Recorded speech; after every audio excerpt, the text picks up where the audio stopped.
Nope. Nope. This weather is not good. But this car has 374 horsepower and around 500 exactly Newton meters of torque. In short, because it's got xDrive, Stevie Wonder would have no problems driving this car. So in front of us is the new revised BMW M440i in Brooklyn Grey, or if you're an Audi fan and from Bradford, apparently it's called Bradford Grey. So the M440i was released in 2020, and this is now the newest iteration. It's called the LCI, the Life Cycle Impulse, which means that they've kind of changed things a bit on the exterior and the interior, and the engine in some countries I believe has had a change, but in terms of what we have in the UK, the lights have changed, and as you can see, they're more of this cat eye stripe as opposed to a normal circular BMW style. It has been like this for a while. They've gone from more circular to more angular.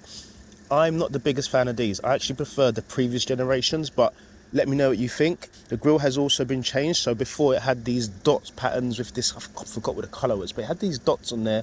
I didn't like that. I much prefer this. We're going more traditional. I know it's normally vertical, but yeah, I prefer this. And obviously you can see they're closed now to get the engine nice and warm, and then they open up when we're pushing on just to let the engine breathe better and keep everything nice and cool. Now this is where your thong will probably get in a twist if you wear one on Saturdays, because you can see this is no longer a standard light that we find on the back of this car. This is actually the same light that you find on the BMW M4 CSL. So yeah, M-boys are probably going to be a bit chewy over breakfast when they find out.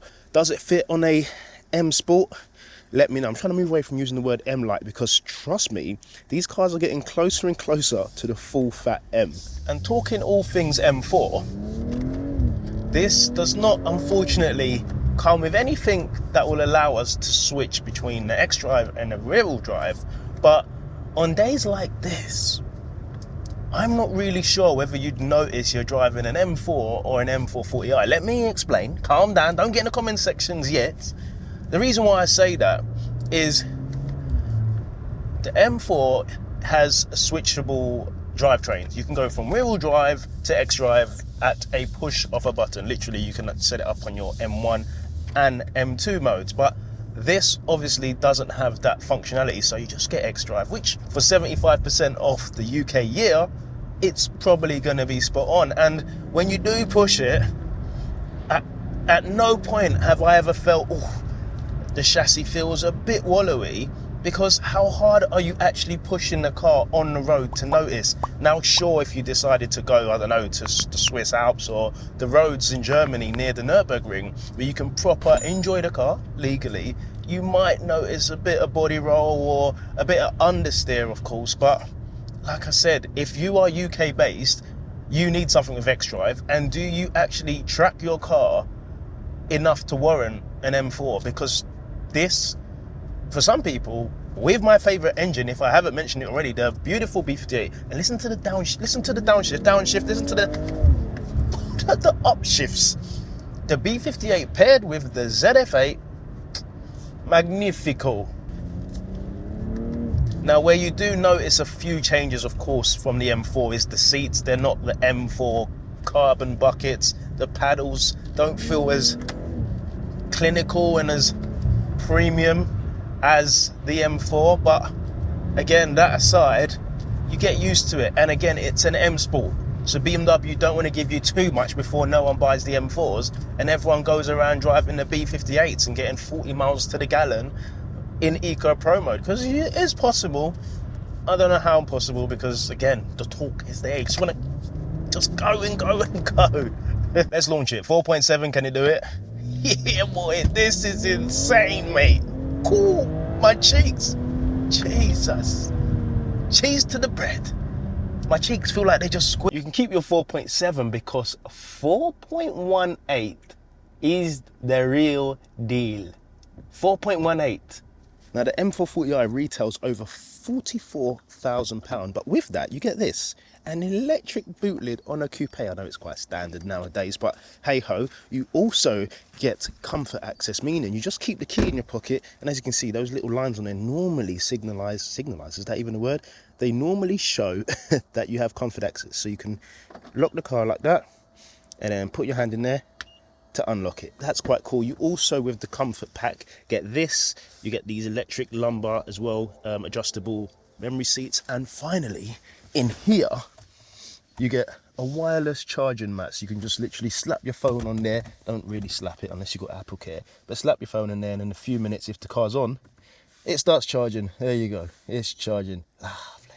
And when I first picked up the car, I had quite a lot of time in the evening to play around with it, get all my settings on, register myself with the car, all of that stuff, and it was great. But for the love of me, I could not find how to set up the automatic cruise control, adaptive cruise control rather. And I noticed when I looked at pictures that there was a button here and a button here, but not on this model. Bearing in mind, this is a 40,000+ car. It's not standard.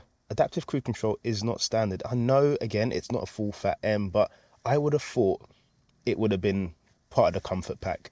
I don't know whether this is BMW trying to say spend more, but that is quite surprising. And when I finally got my hands on the new operating system 8.5, I thought it'd be quite a faff. When I did watch a few videos on how to set it up and whatnot, it did look very long-winded, but fair play to it. It's a great system. It works very quick. It's very responsive.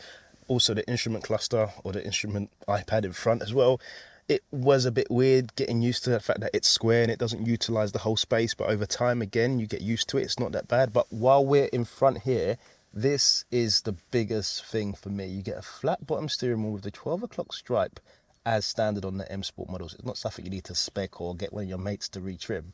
This thing looks the balls. Now, one thing I find quite annoying is that with these drive modes, you've got Eco Pro, in D, Comfort, in D, Sport, and you press it twice, you get Sports Individual, Sport, and Sports Plus. But the gearbox stays in drive. You physically have to flick the switch down into S, which then lowers the gears, and then you can see you're in S mode on the transmission. It's quite annoying you have to do that. I would have thought you put it in Sports Plus, or Sports mode, and it'd give you S. Again, it's not an M, so you can't set it up. And when you do that, the gear shifts get quicker. It holds the gears for longer, which is what we want.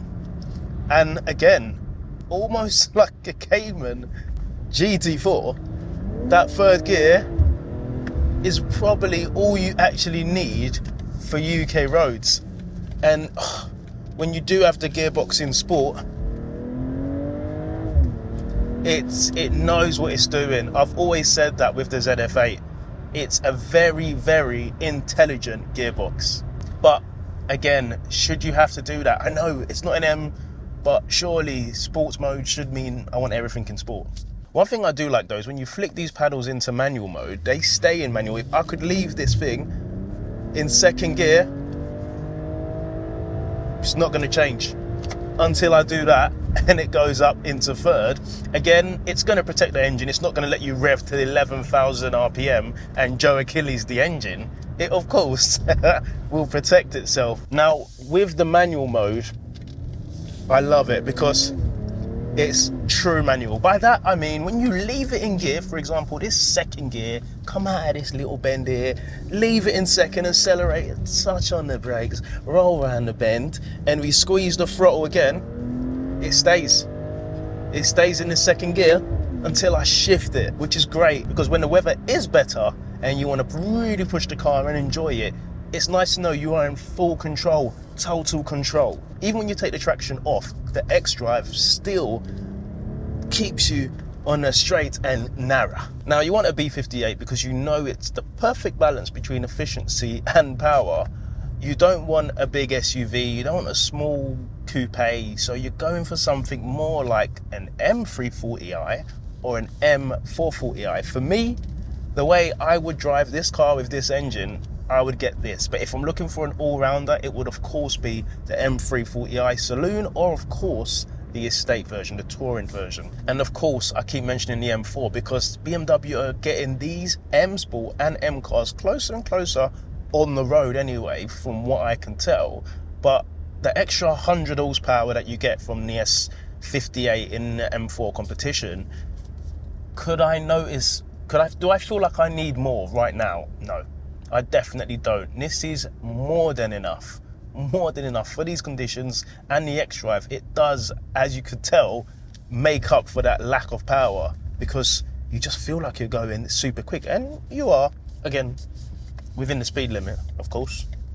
If you were interested in buying this car, you probably would be looking at a Mercedes C43 or the Audi S5, but unfortunately the Audi S5 isn't the S5 anymore.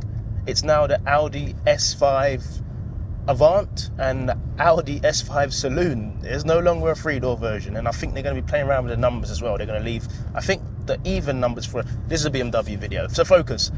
The S5 doesn't compete with this anymore, of course, because it's no longer a coupe, and the Merc, it doesn't really scream sports to me. If you are going to put all three of those head to head, I'm a fanboy, I'm a BMW fanboy, so I'm going to say the BMW, but it's a tricky one. The old S5 was rapid. It's a great car. The C43, for me, no offense guys, it's too granddaddy for me. It's just too old man for me. What you want is something that's sharp, something that looks good, something that sounds good. And Mercedes, I'm sorry to say, it's been a while since you made a nice sounding engine that normal people can afford. Not doctors, not dentists. Listen to this.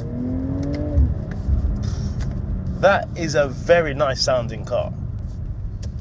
It's got to be this. Out of those three, it's got to be this. It wins hands down. Left hand down. Whoops, I've gone into second gear. Right foot down. It wins. It just wins any conditions. Yeah, boy. It just wants to win. And talking of winning, can you be an absolute winner and give this video a thumbs up if you have enjoyed it? Smash the subscribe button if you're new to the channel, and hit the notification bell so you'll be notified when a video comes out. And as always, I hope you're having a great weekend, or you've had a great week, and I will see your beautiful faces in the next... Oh, it's wet here, that's why everyone's going slow, bruv. I got xDrive, bruv. See you later. God bless.